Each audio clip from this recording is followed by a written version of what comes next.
When it comes to birthdays, this is one I will surely remember for a long time. Sitting here today at the ripe young age of 71, I'm reflecting on how by some mathematical equation I had fallen into that unique group of people who have become designated as vulnerable. Although I feel okay in myself, my wife tells me I have an underlying condition called madness.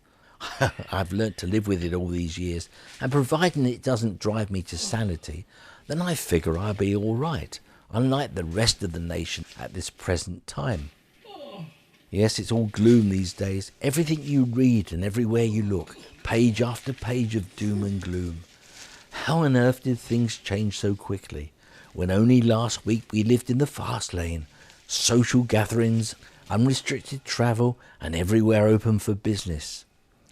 Now life is on the back burner, with one-way traffic, traffic cones, and widespread shutdown. Will the world be an entirely different place from now on? Only time will tell. Have you seen this, dear? The world's gone crazy. If only someone could come to my rescue. Chop, chop! Off your backside. Come on, we've got work to do. There's no hiding from this invisible enemy, the COVID kid, out there lingering, waiting to pounce, to notch up yet another grim statistic to its ever-growing catalogue of hits. It's as if I'm sitting here staring mortality in the face, and I fear it's only a matter of time. With lockdown upon us, I, along with many other non-key workers, find myself faced with being confined to house for the next 12 weeks. With food and water rationed and nowhere to go, was this lockdown or lock up? Either way, it got me to thinking. It's all rather pointless if you can't do anything, shut away, leading some kind of dog's life, led by the lead and told what and what not to do. There's only so much trivia one can take when you're by yourself. Even ball games are not much fun on your own, and playing noughts and crosses may have its moments, but long term, surely not. But the good news is, I have my madness to console me, and I don't want my mental health compromised any more than it need be. But somehow life has become one big game, where quizzes, workouts and sing-a-thongs can be enjoyed by everyone without even holding hands. They tell me it's some kind of virtual environment where you are virtually present along with everyone else. Well, it's all got a bit too much for us oldies, when you're blinded by the signs, bamboozled by judgments, and then run the risk of by heeding to too many risks. Could this all be one big dream, or some kind of self-imposed reality show? The porters lock down the corridors because it's highly infectious. I can tell you, it's no dream when those men in white suits come a-knocking with their white vans and social distancing. Keep your distance, wash your hands, protect the NHS, we are told. And it's no joke when panic buying takes hold and shopping becomes a nightmare. Empty shelves, disorderly queues, one-way systems, online baskets that crash, and to top it all, shopping that doesn't arrive. You won't get me clicking my fingers to collect at this rate. And then there's that man from the HMRC, always knocking at the wrong time when you're down on your luck and bankrupt, trying to flush out what meat remains on the bone. You know it's that time of year when the penny drops and it's time to cough up the pounds. Maybe I can phone a friend and get a loan, even a government handout. Trouble is, they give it in one hand and then take it away in the next. I might have better odds on the lotto. I wouldn't be surprised if that hasn't stopped paying out in these hard times. Lonely as it may be sitting here on one's own, can I really justify spending all day on the phone to 10 chosen friends, when she who must be obeyed has other ideas? No such luck. And then there's all those outstanding jobs she insists I complete. Better late than never, I say, but the list just grows and grows. Time waits for no one, and there's no time like the present, I am told. And what about all those useless gadgets of yours, she says? Don't you mean my redundant treasures, I remind her. Yes, that junk of yours, hoarded for so long, waiting for that rainy day that never arrives. Why keep them if they don't work? Oh dear, oh dear. Well, if this is not the time for action, then when is? I might just be able to summon together at least 10 or so of my closest friends. You know, the ones she claims I keep talking to in my head. It goes with the territory, you know. At least if they come to my rescue, I know of at least one person who will sit up and take notice, and she's pretty particular. Howard, there's work to be done and jobs to do. Our country needs us in this time of crisis. Well, the country may need me, but it's my garage that needs me the most. A sight for sore eyes, and it could do with a spring clean, or more like a deep clean. I'm sure I can find some sanitizer somewhere amongst all this mess. I reckon some of those drawers haven't seen the light of day for years. They hold all kinds of memorabilia, body parts of all kinds to make your bones creak and eyes water, props that once served a purpose but now too precious to discard, old nails that look too rusty to use, blunt chisels and precision tools that were handed down through the generations but now worthless in my hands. Everything but the kitchen sink, you might say. Look, an old phone with a fax machine. Remember them? It's way past its exchange date, much like me. And what's this? Britain's answer to the first home computer, the Sinclair ZX81. Yes, I was at the forefront of technology all those years ago when my life was in bits and pieces. Now it's all megabits and gigabytes, exponential growth it's called. I've seen it all, and once it takes off, there's no stopping it. Much like this virus, except there's no antivirus software to squash the bastard. Anyway, I soon gave up playing ping pong on the ZX and bought an upgrade in the form of a real table playing in real time with real people. But like most things round here, it's been standing idle for a number of years and may need a new home. But I'm loath to get rid of it. And what's this? An electric foot pump that is no longer fit for purpose in these days of metric. Surely it needs to be placed alongside the manual pump. The trouble is, I can't remember where I put it. Oh yes, there it is, over there. And just over here is that replica machine gun made by my younger grandson before girls got the better of him. I daren't get rid of that. He'll shoot me. All these treasures just laying here. Surely if I put my mind to it, I could put some of them to good use. Wow. But where shall I start? Maybe at the bottom and work my way up.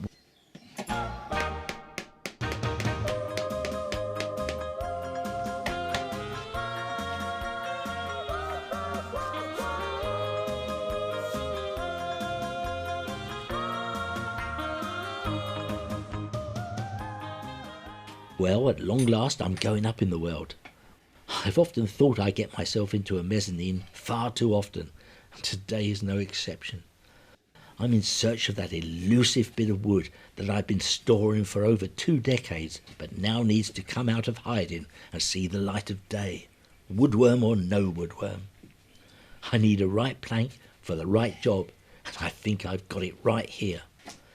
It's our original pelmet board that I was told to get rid of when we moved here 30 years ago. All 12 foot of it. Let's hope she doesn't notice. Oh dear, I'm in for an ear bashing now. But these are challenging times, and a man has got to do what a man has got to do. And with most non-essential shops closed, how can anybody obtain the necessary materials? Unless, of course, you have a garage full of old stock and redundant items like mine. Blessed with a head start, I decided to tackle job number 150 on her list. I always say, start from the rear, because as you get closer to ground zero, you begin to see that elusive ray of light that everyone is searching for. As you can see, I'm not much good at DIY. Never read the instructions, and wonder why everything is made back to front. In fact, I'm more of a get-setty man. Get someone else to do it type of person. But in these challenging times, I've been known to work wonders and decided to take on the get-setty role for myself. I even surprised myself by finally getting round to plumbing in that old pelmet board I extracted from my Mrs. Torso. You know, Mrs. Ouch. Turned it into a shelf for all those cassettes I don't have. Oh, if only everyone had a brain like mine, the country would be a lot richer and not hemorrhage in debt. This could be the start of something big. I'm aiming to have my new indoor social club, the Speakeasy, up and running before too long. Remember how it used to be? Those were the days. Trouble is, no one's sociable anymore. They've only gone and shut down all the bars and theatres and meeting places. How she indoors will cope with me under her feet all day long, heaven knows. I'd better take a look outside and see what needs doing. It must be hard living in a flat with no outdoor activity. But not so here on the farm, where the only thing flat is the garden. And with spring in the air, it's like a breath of fresh air. And lockdown has provided an opportunity to tackle some of the undergrowth left over from last year, and to dig over part of the land known as the caged area. It's where I used to keep my farm animals and lively birds, you know, for market all those years ago. I let the bat out of the cage a while back, and it's still roaming around the garden looking for unsuspecting prey. Every so often you'll catch my head gardener, Monty Don, trying to outbat the blighters with his net.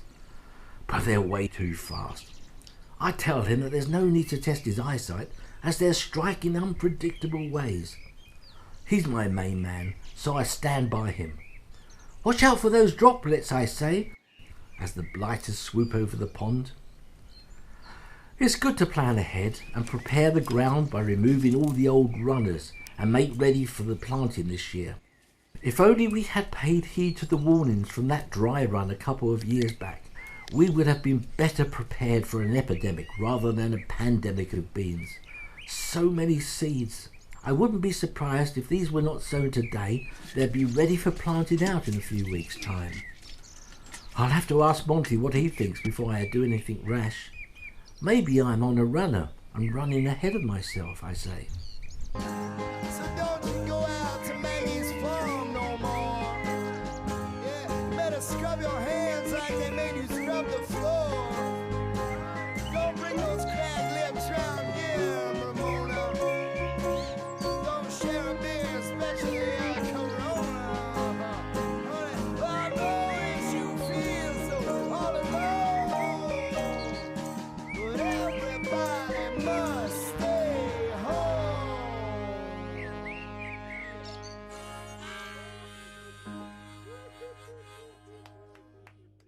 Now, one of the jobs I've been putting off over the last 2 years is guttering. Yes, Mrs. P, bless her, pulled me out of the gutter all those years ago, and I wanted to repay her generosity by erecting a gutter in her honour. And as we can't paint the town red, I'll see to it that I paint the shed red instead. But with no hardware shops open, what can I do? Luckily for me, not only did I have some old roof guttering that I retrieved from a skip all those years ago, but also 4 tins of burgundy paint stored away for such an emergency. Week 1 of lockdown, eat your heart out.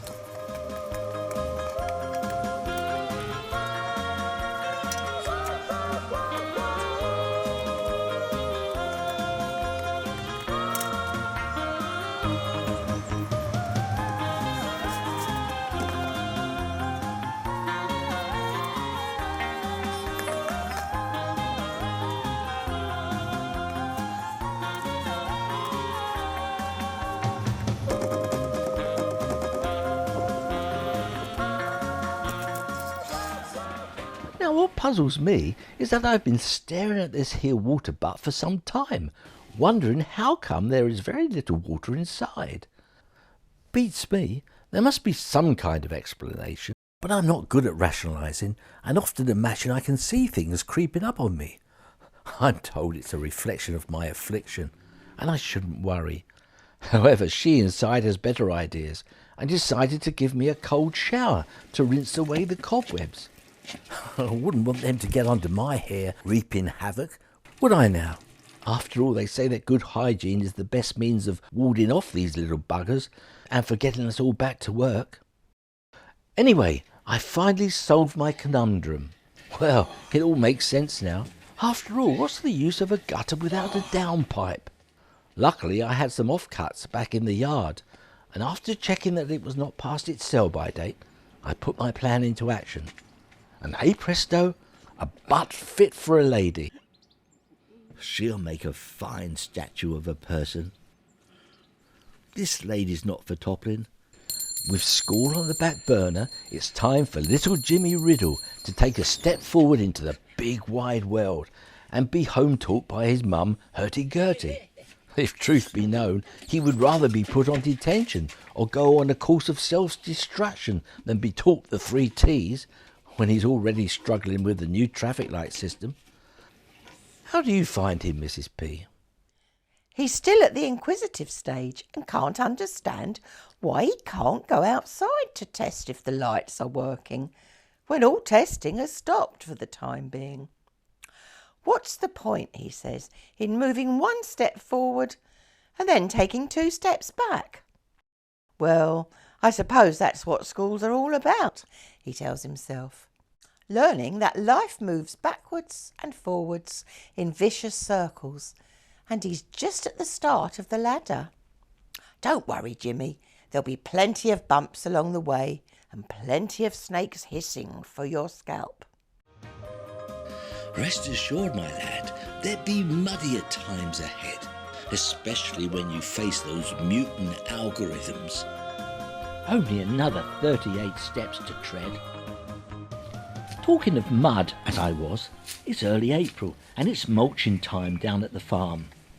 Every year, head gardener Monty Don is challenged with the task of offloading a 6-foot deep mound of compost. Spreading God's muck, he calls it. After all, it is Holy Week, Easter and all that, so it is only fitting that he should wind up in a hole.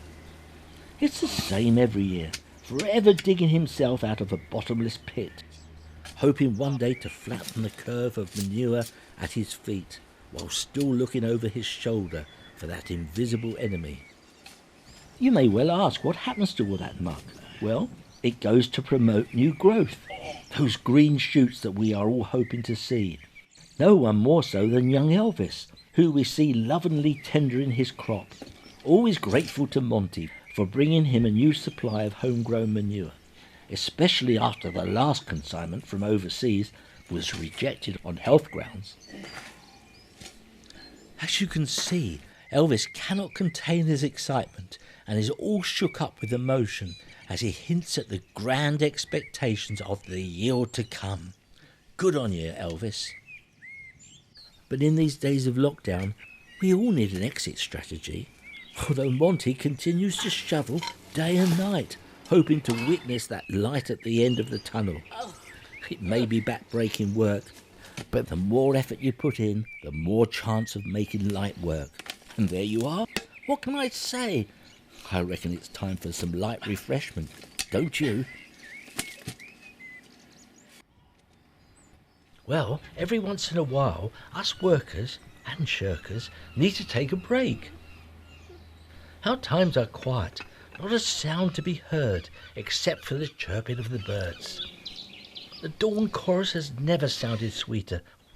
And how fresh is the air, no longer full of those toxic fumes emitted from the rear of all those engines.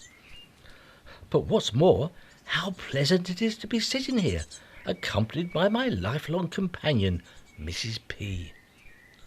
Well, that was until out of the blue she said I'd been on the job far too long, and I needed furlonging.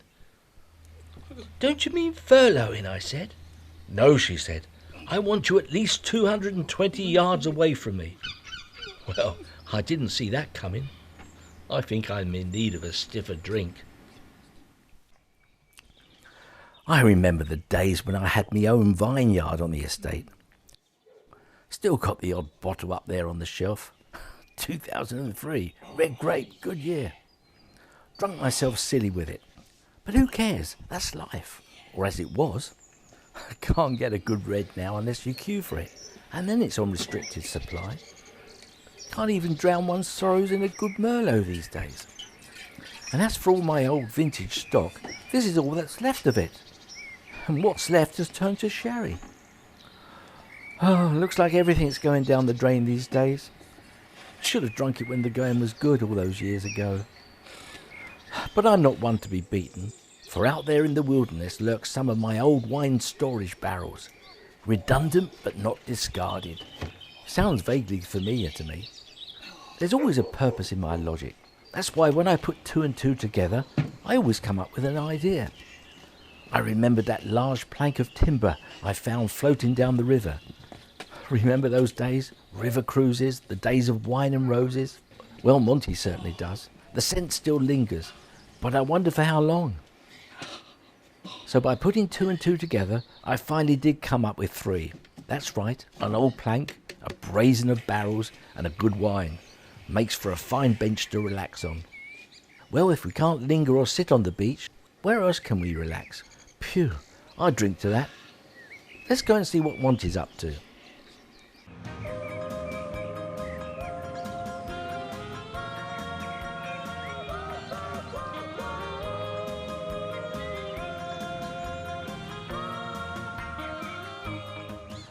It's at this time in any crisis that if you don't act swiftly, everything can get out of hand. Never more so than in the garden, where Monty's fearful of straying outside of the guidelines when mowing the lawn. It's more than his job's worth if he gets herded in the wrong direction, and he has been battling to round up any stragglers or strays that move onto his patch. With communication so poor, and at best confused, I recalled that old headphone set that had been sitting on my shelf in the garage gathering dust for all those years. It never did transmit a signal, even back then. Overpriced as it was, it could now be worth its weight in gold. And it could do Monty a turn, especially if he could listen to his weekly briefs whilst mowing at the same time. It's a dilemma for Don to know exactly what his audience wants. A bugger that multitasks or a virus that multiplies. Either way, he may have to change strategy, and the best way of tuning into public opinion is either to jump ship or catch the next gravy train. And as it so happens, the Skyline Express is making an unexpected passover tonight. If he acts quickly, he might be able to tune into one of its 40 satellite stations and quell any worry that these weekly briefs could soon become daily, especially if that grass continues to seed so fast.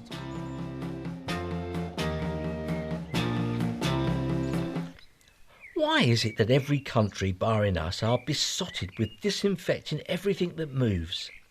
You name it, airports, train stations, elevators, lifts, even gardens. They all get the full treatment, except the UK. Not for much longer, I hope, when I have my good mate Crazy Otto rooting for me. He's my main man for flushing out those mini COVIDs before they spread their bacteria and nasty fungus onto our surfaces. He even douses the farm animals to prevent cross-infection. What more can I ask?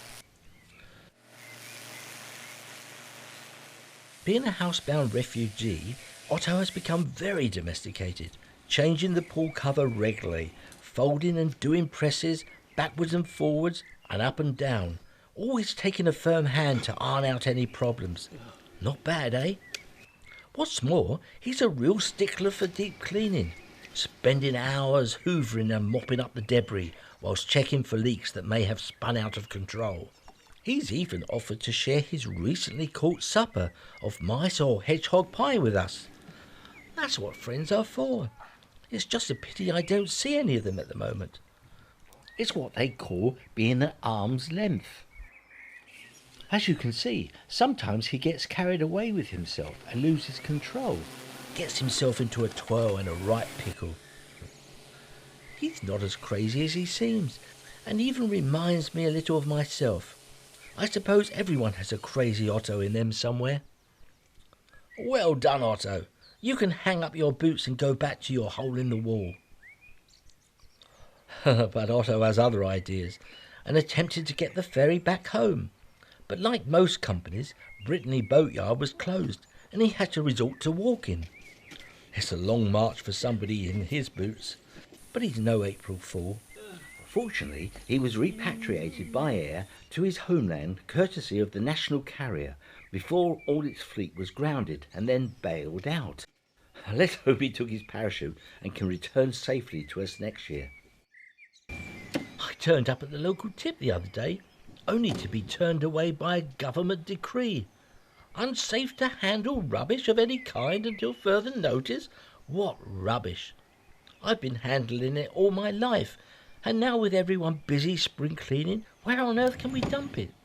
Well, not at the dump, that's for sure. Had to take it all home with me. I like to be a fly on the wall when all these council decisions are made. I'll have to resort to taking draconian measures, burning it all. Hedge cutting, tree stumps and old newspapers, the lot. And so long as I stay within the rules, I should be okay. These days it's all about the blame game, with those at the top trying to dampen down the rhetoric after fueling the fire by herding us all in the wrong direction. I just hope I'm pulling in the right direction and making life easier for myself by exercising my own judgment. After all, I can't get anyone else to do the work for me, can I? They've all been furloughed. I won't be tipping those bin workers anymore. And fly tipping? Well, that's anybody's guess. Head gardener Monty Don is proud of his home-sown tomatoes and inspects them to see if they are ready for outside display, along with his many irises. He has been raising flags all his life, and today being St. George's Day, he is keen to display the correct emblem to mark the occasion. But now that all nations are in this together, he is unable to differentiate one flag from another, and may need to look overseas to replenish his stock. Demand for flags has outstripped supply, and to everything there is a season and a time for every purpose. Except in this instance, time has stopped still, and each day reminds Don of the one before, and the one before that. In work or in retirement, we are all as one, so with plenty of time on his hands, Don decides to take a trip down memory lane. It's not much fun for those of us who are quarantined for 12 weeks, especially for Mrs. P. With no shopping trips and restaurants closed, life feels like she's been dealt a bad hand, and seeing Don has perked up her spirits, and she invites him to join her for tea. Trouble is, all her cupboards are bare, and rather than being branded as an outcast, she looks to Don for inspiration and spiritual guidance. What more can a woman ask for in someone like Don? Muscular, masculine, and full of the joys of spring. Rumour has it there could be a baby boom in 9 months' time, but I can't see that happening somehow. And with social distancing, Don needs to be pretty manly. Anyway, undaunted, Don decides to offer her the reins and let her loose on a virtual shopping trip to keep her handed, so to speak. So with the right protective gear in place, Mrs. P sets off on her long journey.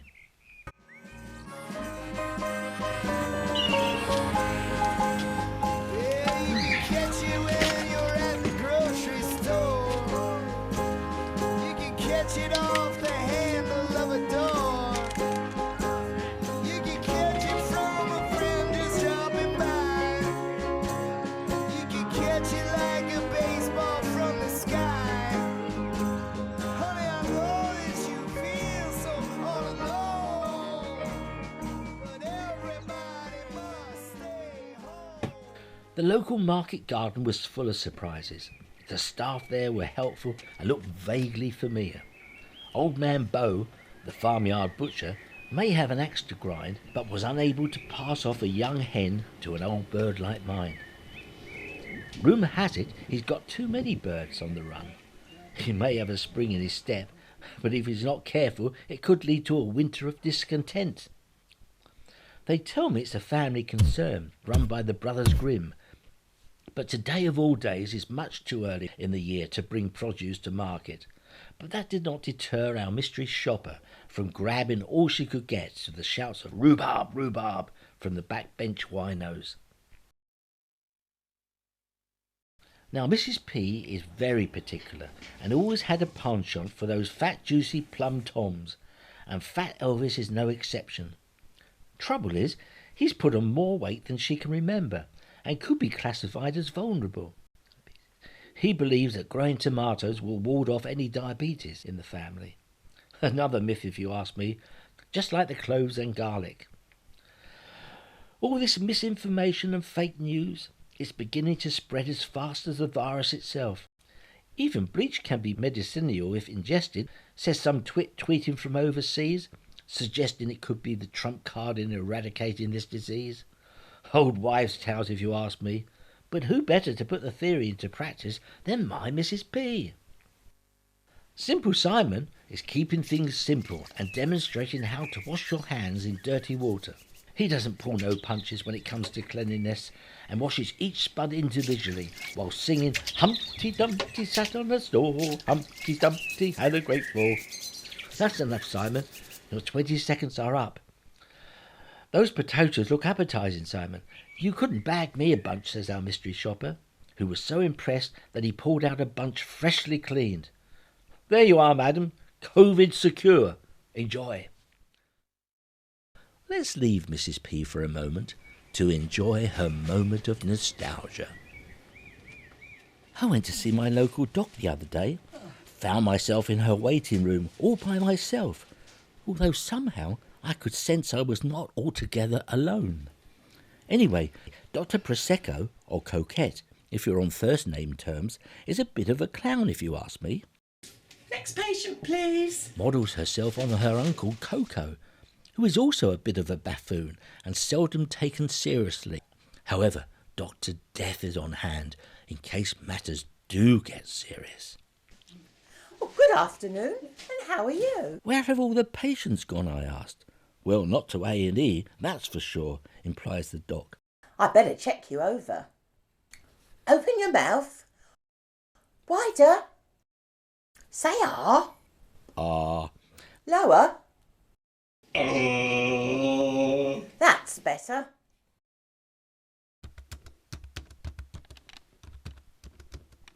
Did you know your reproductive rate is less than 1? Well, I didn't need her to tell me that. And I can't say that I had any adverse signs, such as fever, cough, or loss of taste. Far be it, as I told her that I was keeping to a rigorous exercise regime of eating only 2 donuts a day. After a short examination, I pointed to the Holy Grail, up there on the wall, asking if I could have this new jab. Sorry, she said, but it's out of reach at the moment. Come back in 6 months' time, and you can take your pick from 1 billion jabs. Now that's what I call overdosing. That was my last face-to-face with Coquette, as soon after all the doctors were furloughed, or else redeployed, or so it seemed. Back on the farm, Mrs. P is making good progress, but finds herself standing at life's crossroads when she hears, "How about a brace of pigeons, ma'am?" cries the head gamekeeper, Jacques Daniels.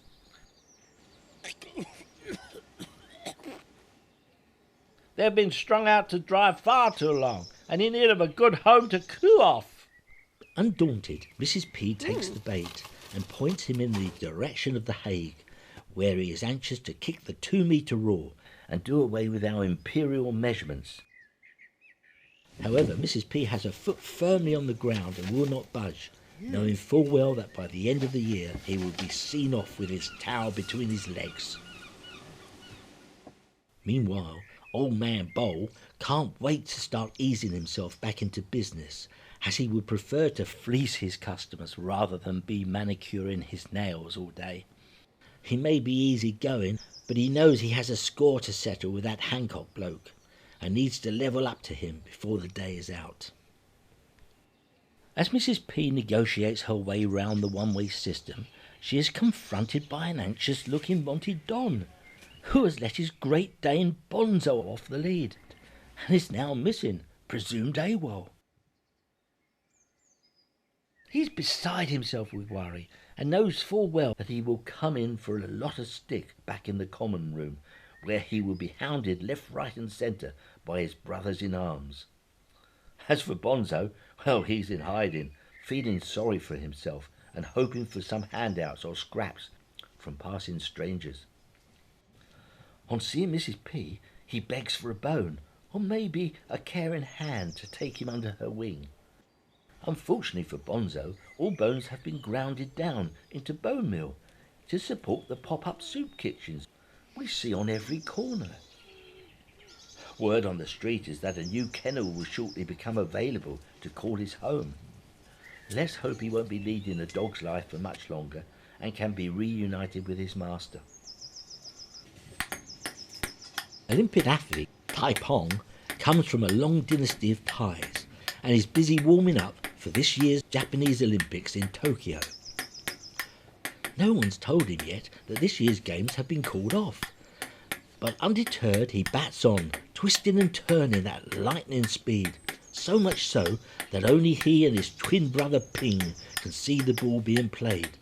Some might call it virtual ping pong, but it's virtually impossible to crack his defence, knowing that the harder he faces it head on, the less likely it will return. He's one of China's finest frontline batsmen, and is rarely stumped for words. So let's wish him and his brother Ping good luck. But with a name like Tai, he's not hopeful of being a winner. Let's give them a wave, but just the one if you don't mind. Otherwise we will have to invoke the third umpire. And you wouldn't want that, would you? Yes, it's that time in the calendar when all contact sports have become prohibited, even for those weary dating couples like Axel Grinder and Fabrina Outrageous. It's no longer Sweet FA now that all the major sporting events have been cancelled. You name it, football, cricket, horse racing and even speed dating. But Axel is not having any of it, and along with his prodigy Fabrina, he is trying to make the most of it in the time allowed. And with the new man at the top, it could spell the start of some better prospects for Labour. Our happy couple are planning for an ace up their sleeve and won't let the postponement of date racing interfere with their chances. But now that online workouts are the norm, it's only right that that well-known athlete within all of us comes out of their shell and demonstrates their muscular prowess. One such athlete is Buster Bailey, who's busting his gut to live up to his dream of becoming a triathlon player. In other words, he'd try anything once, but rarely learns from his mistakes. He's one of the best, world class you might say, having sparred with both Fury and Tyson at the same time, as well as holding on to pole position for nigh on 1 year after a well-led championship race last year. His only dream now is to bounce forward for England. Having conquered checkers with flying colours, he now shows off his immeasurable strength, first on the dumbbells and then at the number 10 pin bowling alley. Let's hope he puts down a strike, as we can do with more men like Buster, to bust up the economy. And with all this talk of workouts, he could come into his own when he finally gets to work out his daily routine. Shake it like you shake a tambourine. You might shake it with Bob Dylan in his dream. Oh, honey, I know that you feel so all alone, but everybody must stay home. Mrs. P is certainly enjoying this, her first venture outside, and encounters Captain Jack Sparrow of the 5th Royal Bazaars and head squatter of the Royal Loo Rolls. Keen to make an impression, she gives him the Royal Victory sign, but he mistakenly only offers her one in return, as unbeknown to her, heads have rolled at the rolls plant, and the rolls have stopped rolling off the assembly line and are now in short supply. Poor Jack Sparrow.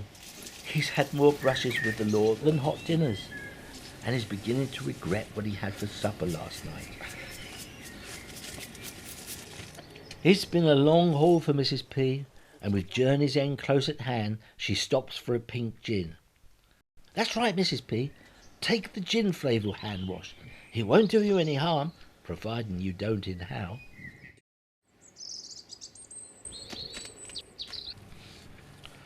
Now all she has to do is negotiate Spaghetti Junction, but is cautious over selecting the right pasta from the pasta left on the tree. Fortunately, El Chico, the Mexican bandito, is at hand to ensure that she doesn't wind up as dead as a Dido, as she carefully removes all traces of imported Italian spurs from the tree.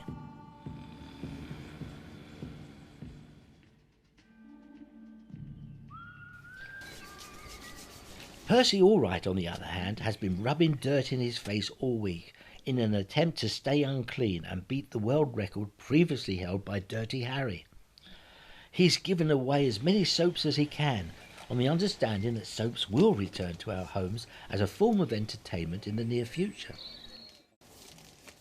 By all accounts, Percy will be all right on the night and is hoping to celebrate with a Guinness. Off the record, of course.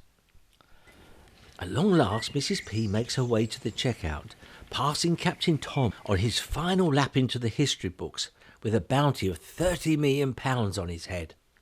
Well done, Captain Tom, and well done for raising your profile to Colonel. You can share my bounty if you like, he says, but Mrs. P knows full well that there are more deserving people in need of his help. So long, Colonel. This'd be a night to remember. Well, Mrs. P did her best, but with 12 weeks in isolation and with our own home produce soon for the picking, we found ourselves running short of storage space. So I sent for the white van man to deliver a new freezer. But with demand outstripping supply, we were frozen out with a 4-week wait, would you believe? Anyway, when it did eventually arrive, it was so good of that young man to show us what to do. It was like having a butler on call. Called him Prince Albert, as he always had a story to tell. The following day, I made a PP inquiry. You know, one of those personal provisions inquiries. Even went to all 4 of the main distributors, but was told that I couldn't be guaranteed a delivery slot. And was I prepared to wait 2 weeks? Well, no way was I going to have goods to arrive past their sell-by date. So I sent the good lady over to Iceland, of all places, to secure an order. But the faster she uploaded the goods, old greedy guts down the end was packing them away with equal speed. No peace for the wicked, and no provisions for those in real need of care.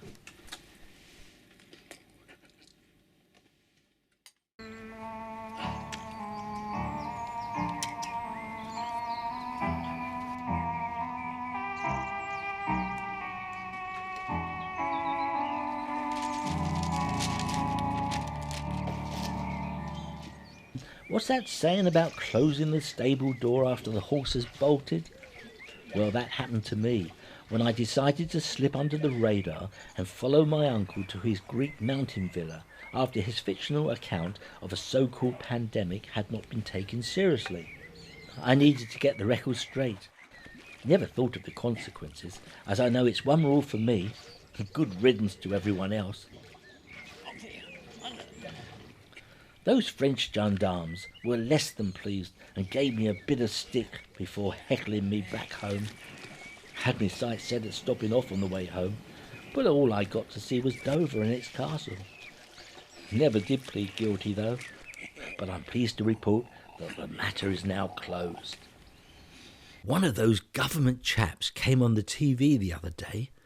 Granted he knew his stuff, told us that they were preparing to remove much of the bureaucratic bindweed and clear the way for a new normal. Well, I have my own bureaucratic bindweed to deal with, but I call it perennial, and it comes up all over the place. Rears its ugly head in all manner of clusters. Not regional specific, just appears from nowhere. Can't understand how it's transmitted, or who is the vector.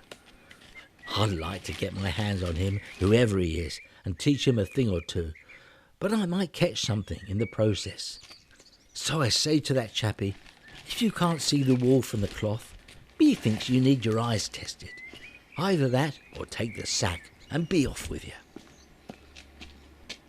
Before lockdown, life for me was frantic, everyone chasing their tails, zooming here, there and everywhere. These days you no longer have to go outside to zoom. I feel emancipated. I can zoom in the loo, I can zoom in the hall, I can zoom when nobody else goes. I can even put a virtual background in to show where I'm not. It's like living on cloud 9, where I can invite friends indoors without the social mobility problems encountered outside. It's a chance to meet up with your long-lost family, say hello and give birthday greetings. What I was not expecting, however, was to be hacked by one of those Zoom bombshells, as they are known. Right hacked off was I, until I realised that it was not just any old Zoom bomb, but the Zoom bombshell herself, wishing to address her commonwealth of friends. Oh, hello. Is that my audience out there? Isn't it wonderful to see you? I thought I'd send you a little message. In these funny times, I want to be famous. Now all the theatres are closed. What's going on? This is a plot. COVID? I tell you, I've got a cousin called Pamela Demick. People know her as Pam Demick. I know you'll be wondering about my latest film, and I can tell you that I have just finished shooting it. It's taken nearly 5 years in production, and I've been working with one of my favourite directors, the darling Howard Johnson. Oh, he's lovely, very nice. He knows how to direct me in all manner of ways. It's one of my many Oscars. I've got plenty of these. Oh, excuse me. That's probably Howard calling again. Hello? No, I haven't recently had a car crash. But we can always have a chat. This is Betty Dewar, you know. Oh, he's hung up. Can you believe it? Goodbye, my darlings. Stay well and don't forget to write or email me.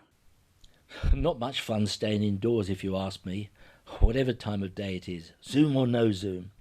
Cooped up inside, twiddling one's thumbs, watching TV with bulletins full of bullets, and spin doctors with no spin.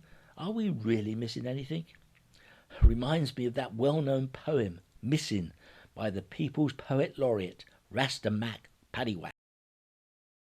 Homemade quizzes and game show shams, how I miss those homemade jams. Completing jigsaws that never cease, trying not to miss that missing piece. Standing at windows, we watch and we stare, missing our emotions we no longer share. Special occasions and family days, the hurt of missing forever stays. I miss them all, my loving daughter. I miss the most the things I taught her. Those open skies and birds we hear. I really do miss my pup and my bear. When I'm gone and no longer free, will I be missed and will they miss me? And when that miss ends and we are again walking tall, it's that vacant abyss that I won't miss at all. Over on the Shirley Anfield ward at the Liverpool Royal Infirmary, Dr. Repero and his partner Prosecco are welcoming yet another success in their field of expertise, and now look forward to becoming champions in their own right in the containment of the latest COVID outbreak. Only good can come from their dedication, much like that Dutch lady who caught on the idea of a Thursday evening binge. That's right, each Thursday evening at 8 p.m, we are told to show a bit of Dutch courage and go outside and applaud all the frontline services, medics and doctors alike, for their contribution in the saving of lives. Even got me and Mrs. P to come out and give it a try, although I doubt if we could be heard all those miles away on the Nightingale ward. Nevertheless, we gave it all we got and added to the cacophony of sound. Even got my good mate Tom to lend a hand, encouraging all those at the nearby care home to join hands and show their appreciation. Back at the Liverpool Infirmary, our two docs are about to test some recently donated equipment, having lowered their guard in a bid to unmask some serious stock shortages. It is thanks to the generosity of the public that such state-of-the-art surgical implements have come into the public domain, and it will be a fair cop if they are found to be substandard when undergoing such rigorous health and safety procedures. So let us pay tribute to those at the front, for they are our heroes as they bear the brunt.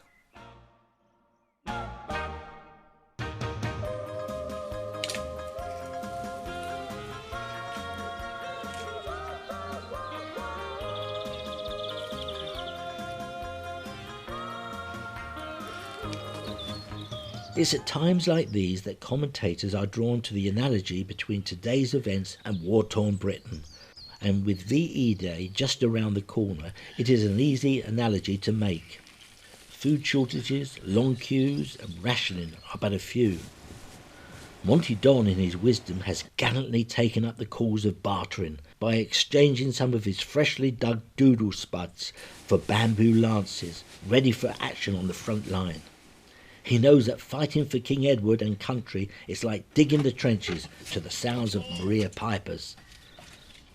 Sometimes in these days of reckoning you may feel sidelined or given the elbow, but this new welcoming gesture of ours has brought a new meaning to the phrase, "A little elbow grease works wonders."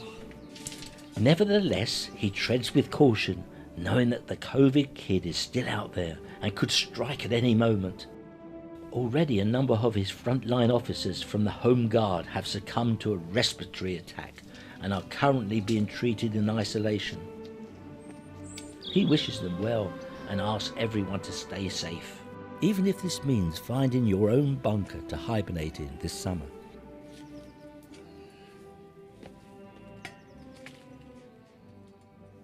With VE Day upon us, my mate Tom the Tiller goes in search of his former dancing partner, lost in the ethos of time.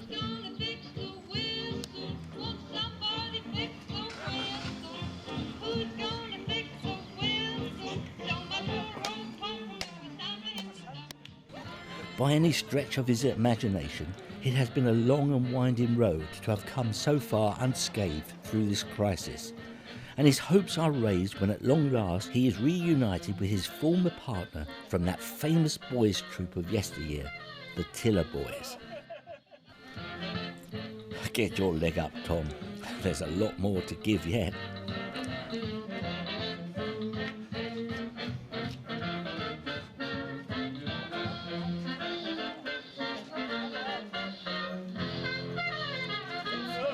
Meanwhile, back at the ranch, Horatio Hornblower still thinks he's at the helm of the ship and is out looking for that pot of gold at the end of the rainbow, when by chance he sees Queenie and the Major about to witness a momentous occasion.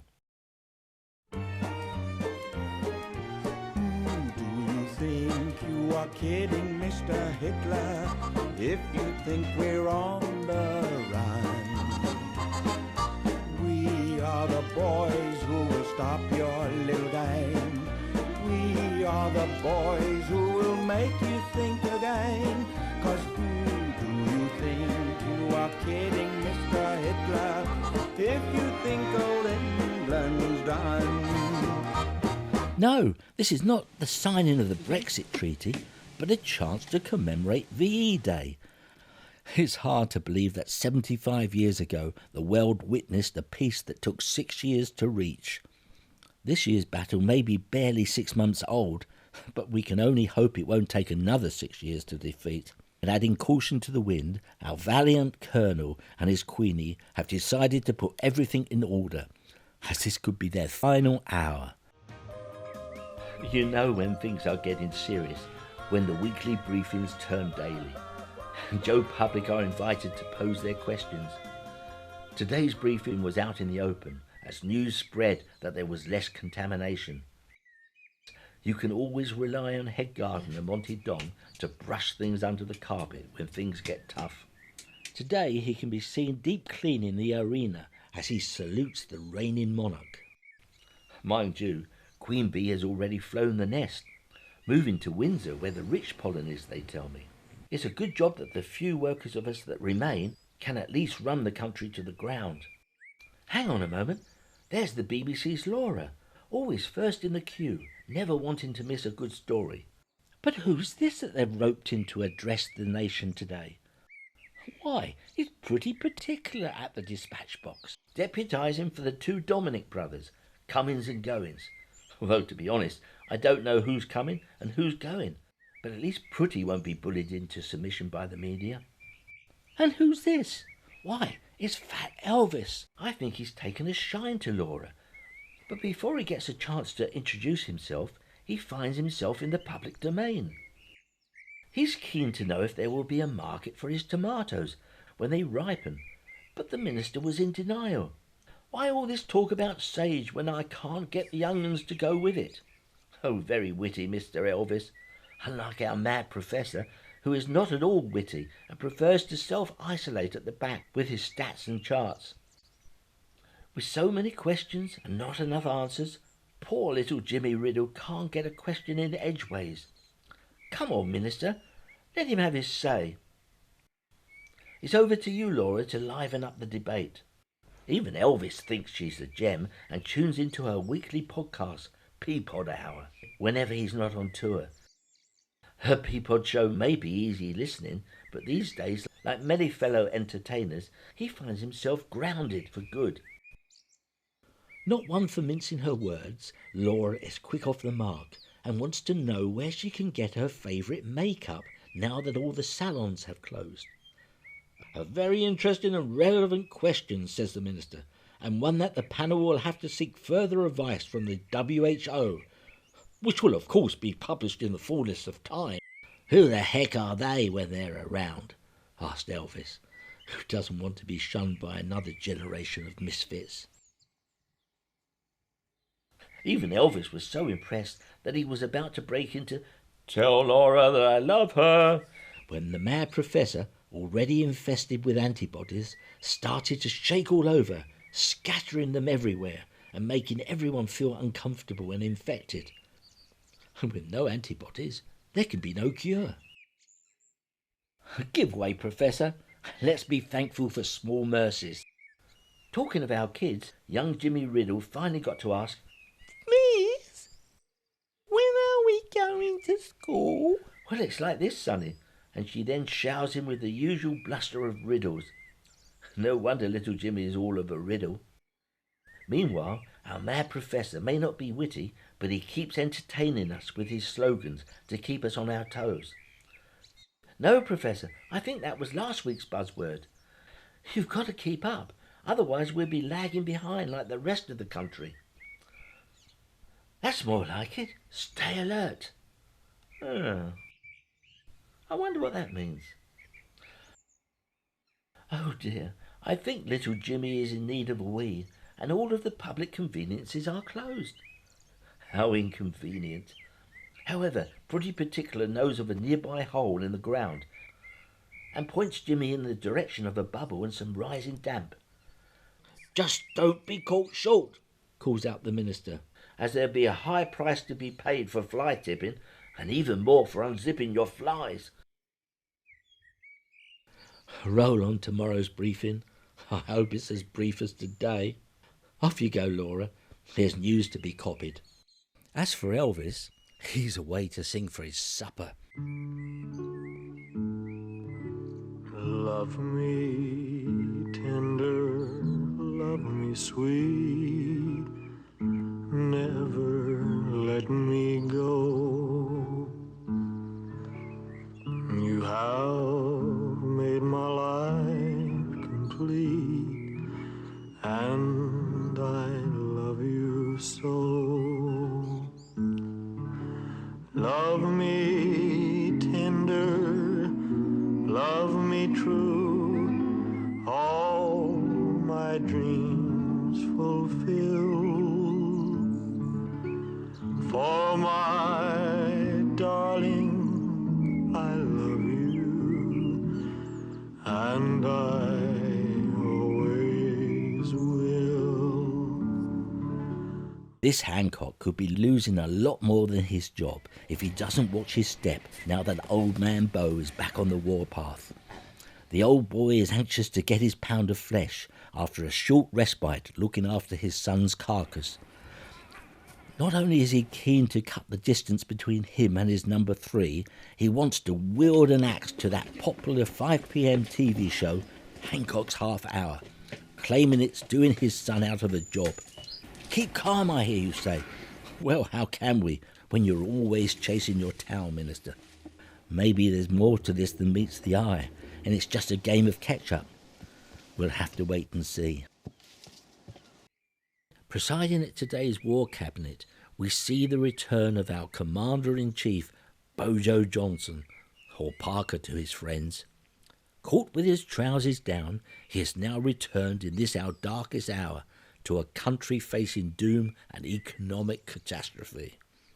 He brings with him a viral infliction that's left him gasping for inspiration. Never short of words, he recounts that famous wartime speech. We will track them on the beaches. We shall test them on the landing grounds. We shall trace them in the streets and in the fields. We shall never surrender. We shall give it all we've got. So I give you the 3 T's. And for every T you make, I'll match it with a G&T. I can't be fairer than that. His Chief of Defence and Home Guard veteran, Scotty McBride, is never far from his side, forever trying to keep the regions united in this their joint offensive against the invisible enemy.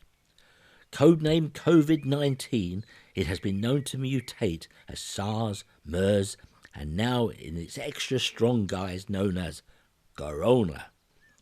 No one is more determined to eradicate this common enemy than is Scotty, who works tirelessly night and day to ensure it doesn't take a foothold and reach Mount Penguin, our strategic bolt hole. After all, you can't take the man out of the biscuit, but you can take the biscuit out of the man. But wait, I sense a strange aroma, west by northeast. Why, it's Lady Penelope from International Rescue. Hello, boys. And what's this she brings with her? It's the new blood plasma solution that may be the panacea to man's natural survival and instant recovery. You came, my lady? Oh, yes, Parker. I'm guided by the science, and I need a guinea pig for my trial. I know just the person. No, not me. I'm not your guinea pig. I'm Miss Piggy. Would you like to try a little of this? Ah, Copra. Just what I need on my roadmap to recovery. What roadmap? But there's nothing to see. Are you sure you're not firing on blanks? What? With my new little Willie? No way. We'll soon be making baby steps together. Wait and see. Are you ready then, Parker? Oh yes, milady. Quite all ready. Everything's done. I've lubricated the cannon and I've polished up the gun. Now we're ready to cut the cake. Oh, Parker, well done. But in this darkest hour, it's our heroes we must salute. Disabled Army veteran Ali McNally fought in Afghanistan and has returned with only 3 legs. He's our secret weapon and is on regular patrol at the city yard, where he rarely puts a foot wrong in guarding the fruitcakes among us. Sitting in the wings is none other than battle-hardy Laura Battenberg, licking her lips, waiting for that big scoop that only comes once in a while. Could this be her big moment? Or will she be given only a small piece of the action? It's at times like this that she knows she can't always have her cake and eat it. Returning to the battlefield, we find our trusted friends have not only driven a wedge through Mount Penguin, but also devoured the country's entire stock of the magic plasma. Europe's finest home guard may be in slumber mode, but they are waiting for that call to nature should the enemy take them by surprise. It's a hard life at the ministry when you are at pains to stay alert, and there's nothing more reassuring than to see our world-beating constabulary well and truly alert.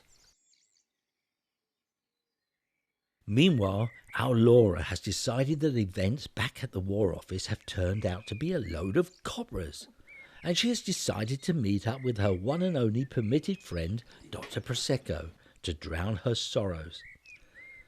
If it's not all about legislation, it's about mitigation, and Laura is not one to mitigate a habit of a lifetime. She and Prosecco go back a long time, and she's not afraid of dishing out dirt or putting the boot in to broaden her appeal. After all, somebody needs to kick-start the economy. As for Bojo, it's not all doomed down on the beaches. Look out for those baby steps. It could be a long walk home, and your legacy could still be a burden to carry. Monty is especially pleased with this year's crop, which has bounced forward in leaps and bounds. Even Elvis has stayed the course, and we promise not to be cruel to him again. With such an abundant crop of raspberries and blackberries, it is with regret that we had to furlough our Glastonberries this year, due to the possibility of stormy raps in the night. It's been tough gardening, no different from normal, with hedges needing trimming like the Forth Bridge needs painting, a never-ending battle against wave after wave of regrowth. But Monty is winning, and with all his friends outside around him, just not inside, we might just see the summer solstice out. And the seasons, they go round and round. Painted ponies go up and down. We're kept upon the carousel of time. We can't return, we can only look behind from where we came and go round and round in the circle again, and go round and round in the circle again.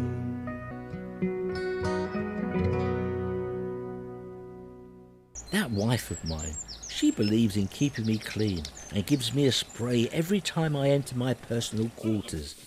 You know, that favourite retreat of mine, the greenhouse. Right pain she is, but she means well, just like that missing pane of glass. I mean to fix it, but I fear the dreaded lurgy is still out there, lurking and ready to pounce. So I'll hold off for a while until I'm given the all clear. You know what? It's not so easy coming out of this as it was going in. I wonder what's on the other side. After a period of resting, we welcome back from the bench Marcus Manchurian, now eager to gain the trust of his many followers, whom he sees as mere cardboard effigies, seeking his leadership in their search of a worthy cause for social change. He is undoubtedly in a league of his own, and is anxious to show off his new product range, especially for you, the 3 U's. You touch, you bend, and the media explosive you turn. As the druid with the 3 fluids, he has returned on this, the longest day, to worship the sun god and to pray for a good harvest to feed our children. As he raises his hands to summon up the hard rain that he knows is going to fall, he is greeted with a plethora of ticky-tack vouchers falling from the sky. Could this be the answer to his prayers, or has someone monopolised his cause? He calls out, not to make a rash decision, but go to U-turn. The fluid, especially for you. But is anyone listening? I don't call this domesticated bliss one bit. And without Crazy Otto around, it takes twice as long. I just wish he was back with us to lend a helping hand. Word on the street is that the rules will soon be relaxed, and he won't need to pay an entrance fee to get back in. Now that would be relaxation, something I'm in very urgent need of. I better just give the patio one more booster sweep for good luck. When, there to my surprise, is Otto, wanting to hug me, and me him, but naturally keeping our distances, having bribed his way in. Trouble is we're no good to one another. Border force or no border force, I am forced into directing him into quarantine for 2 whole weeks. How can that be? So it's become something of a waiting game, and the road still looks to be pretty bumpy.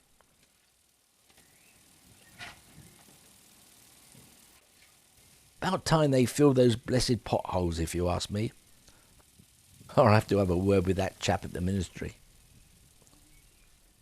Well, at long last, Mrs. P has decided that the public no longer need to be shielded from her other half. It's time for the brakes to come off and a day of independence granted to him and all his little friends.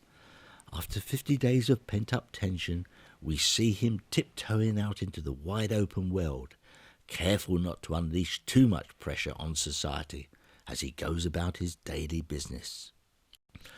Bojo, on the other hand, has more pressing things on his agenda and is trying to safeguard us from marauding infidels from spreading more panic as he tries to hold back the impending waves and make a clean exit. Unfortunately for everyone, the saga will continue, and sadly it's time for us to put everyone to bed and to say goodnight to our favourite characters until their next outing, whenever that might be. It's amazing how hoarding can be so fulfilling a vocation, although it's true what they say, that you don't miss what you've got until it's gone. I'm sure that someday soon there will be a day of reckoning and another day for PPE, the private public inquiry, where all the public will have their chance of a say and feel free to speak. So let's wrap it up one last time and head over to Hojo's Speakeasy Club before the final curtain falls on us all.